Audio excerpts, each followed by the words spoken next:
नमस्कार, आप देख रहे हैं इनसाइड प्रेस। मैं हूं आपके साथ नादिश मेहता। बिहार में लगातार महंगाई बढ़ती जा रही है, चाहे वो घरेलू गैस हो या फिर पेट्रोल के दाम। अभी हम मौजूद हैं बिहार कांग्रेस के कार्यालय में और यहां पर हम बिहार कांग्रेस के प्रवक्ता ज्ञान रंजन जी से बात करेंगे और जानने की कोशिश करेंगे कि इस मुद्दे पर उनका क्या कुछ कहना है। तो बने रहें इस रिपोर्ट में, देखते रहें पूरी वीडियो। सर, अभी देश में जो महंगाई है वो लगातार बढ़ती जा रही है, चाहे वो घरेलू गैस के दाम हो, चाहे वो पेट्रोल की दाम हो, लगातार बढ़ती जा रही है, महंगाई बढ़ रही है। तो आखिर जो राज्य सरकार है, केंद्र सरकार है, जिन्होंने वादा किया था कि अच्छे दिन लाएंगे, तो वो आखिर कर क्या रहे हैं? सबसे बड़ी बात है ये अच्छे दिन का डेफिनेशन क्या है। जब ये सत्ता में आए थे तो बोले थे कि बहुत हुई महंगाई की मार, अब की बार फलाना ढिमकाना की सरकार। ये कहते हुए वो अच्छे दिन का सपना दिखाते हुए आए थे। जब सिलेंडर 400 के करीब था तब ये महंगाई थी और अभी 1000 का है तो यही अच्छे दिन है। पेट्रोल की कीमत जब 70-75 रुपये थी तब वो महंगाई थी, लेकिन अब 100 के पार हो गई है, तब ये अच्छे दिन है। अच्छे दिन का डेफिनेशन अब जनता को समझना है, क्योंकि जनता ही प्रचंड बहुमत से उन लोगों को जुमले के वादों को देखते हुए उनको वोट दे के सत्ता में लाई। लेकिन मुझे अब नहीं लगता कि ये महंगाई सच में आम जनता को परेशान कर रही है। यहाँ जो ध्रुवीकरण किया जा रहा है, जिस तरह से पोलराइजेशन किया जा रहा है, धार्मिक उन्माद फैलाया जा रहा है, उसके आगे महंगाई, बेरोजगारी, शिक्षा, स्वास्थ्य, ये सारे मुद्दे अभी बिल्कुल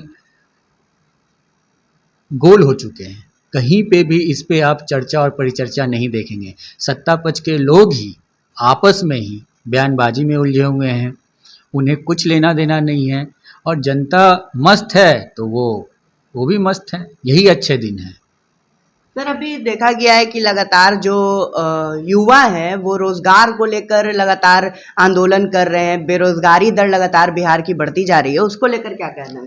बेरोजगारी दर तो पूरे देश की बढ़ रही है, और जो आंदोलन कर रहे हैं, आप देखिए बिहार में कोई भी नियुक्ति की प्रक्रिया जो होती है लगभग 8 से 9 साल लग जाते हैं। लगभग 10 वर्षीय योजना के तहत होती है। अभी भी स्टेट की अभ्यर्थी की देखिए, अभी तक नोटिफिकेशन नहीं हुआ है। टेट का के लिए को पास हैं, लेकिन वो प्रिंसिपल का पद पे नहीं जा सकते हैं। बहुत सारे ऐसे मुद्दे हैं रोजगार से रिलेटेड। अगर राज्य सरकार ने जो वादा भी किया था 19 लाख देने का, कहाँ है, कैसे है? कहीं भी इसका रोड मैप तैयार नहीं है। ये एक चुनावी जुमला होता है, ये चुनावी जुमले के तहत आते हैं। हर बार शिक्षकों को भी इन्होंने धोखा दिया है, और आप देख लीजिए शिक्षक को कितनी बार लाठी से, शिक्षक के जो अभ्यर्थी हैं कितनी बार लाठियों से उन्हें मार के भगाया गया है।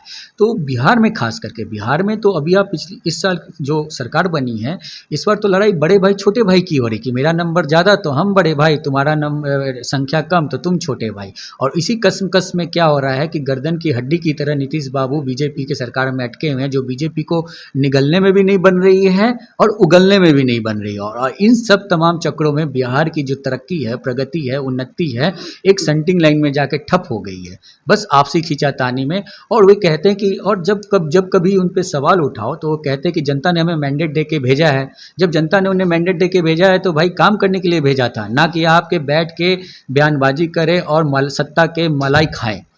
मतलब ये कहना चाह रहे हो सत्ता पक्ष के लोग कि आपने हमें, जनता ने मैंडेट दिया यानी जनता बेवकूफ़ है, जनता ने बहुत बड़ी गलती कर दी। तो अब ये जनता को समझना होगा कि उनके लिए रोड पे कौन लड़ाई कर रहा होगा। कांग्रेस पार्टी हमेशा पिछले 2 साल से आप देखोगे कि प्रखंड लेवल से लेके जिला स्तर से लेके प्रदेश स्तर तक हमने महंगाई के लिए आंदोलन किया।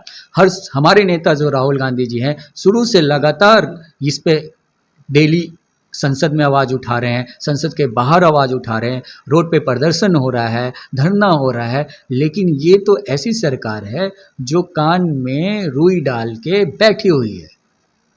सर, अभी 1 महीने में मुख्यमंत्री पे 2 बार हमले हो चुके हैं, तो आखिर मुख्यमंत्री खुद को सुरक्षित नहीं रख पा रहे हैं, तो बिहार की जनता को किस प्रकार से वो सुरक्षित रखेंगे? देखिए, ये सूबे के आदरणीय मुख्यमंत्री जी हैं, उस पद की एक गरिमा है। उनके साथ जिसने भी ऐसा किया, बहुत ही, जितनी भी इसकी भर्त्सना की जाए, निंदा की जाए, ये बहुत कम है। इनफैक्ट होना ही नहीं चाहिए।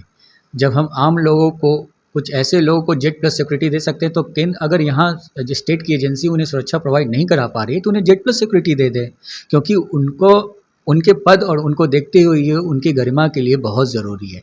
अब दूसरी बात आता हूँ कि आपने कहा कि जब वो सुरक्षित नहीं तो आम जनता कैसे सुरक्षित। इसका एक एग्जाम्पल देता हूँ मैं। 183 दिन में लगभग 1052 मर्डर हो चुका है। 8 महीने में 8 जनप्रतिनिधि मुखियों का मौत हो चुका है।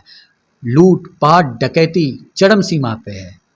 तो यहाँ पे क्यों अपराधीकरण अपराधी बढ़ रहा था। आप देखोगे कि बिहार में जिस तरह से जिन्हें स्कूल जाना था, जिन्हें कॉलेज जाना था, जिन्हें पढ़ना था, वो आज क्या कर रहे हैं, शराब की होम डिलीवरी में व्यस्त हैं। अब जब उन पे शिकंजा कसे जा रहा है तो वो छोटे छोटे पैसे के लिए छोटे छोटे करने के लिए कृत्य कर रहे हैं, अपराधीकृत कर रहे हैं।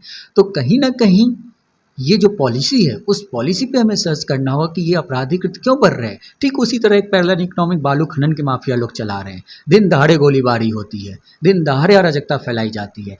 यहाँ पे मैं यही बोलूँगा कि लॉ एंड ऑर्डर की एक सुनिश्चित पॉलिसी मेकिंग हो, एक ऐसी पॉलिसी बनाई जाए जिससे कि बिहार की जनता को सेफ्टी मिले और पुलिस का जो काम है वो पुलिस का काम करे, और जो मद निषेध है, जो दारू शराबबंदी पे काम करे, उनके लिए एक ऐसी टीम की गठन करे जो उस पर फोकस करे। क्या हो रहा है, इसकी वजह से पुलिस डाइवर्टेड है, जिसकी वजह से लॉ एंड ऑर्डर बिल्कुल बिगड़ा है। और सूबे के मुख्यमंत्री ही के पास ही गृह विभाग है, तो उनको इस पर बिल्कुल फोकस देना चाहिए, समय निकालना चाहिए, क्योंकि उन पे अगर इस तरह से हमला हो रहा है तो आपका, मेरा और आम आदमी का क्या होगा। तो जैसा कि आपने देखा कि बिहार कांग्रेस के प्रवक्ता ज्ञान रंजन जी का क्या कुछ कहना था। इसी तरह के खबरों के लिए बने रहे हमारे साथ और देखते रहे इनसाइड प्रेस। मैं हूं आपके साथ नादिश मेहताब। धन्यवाद।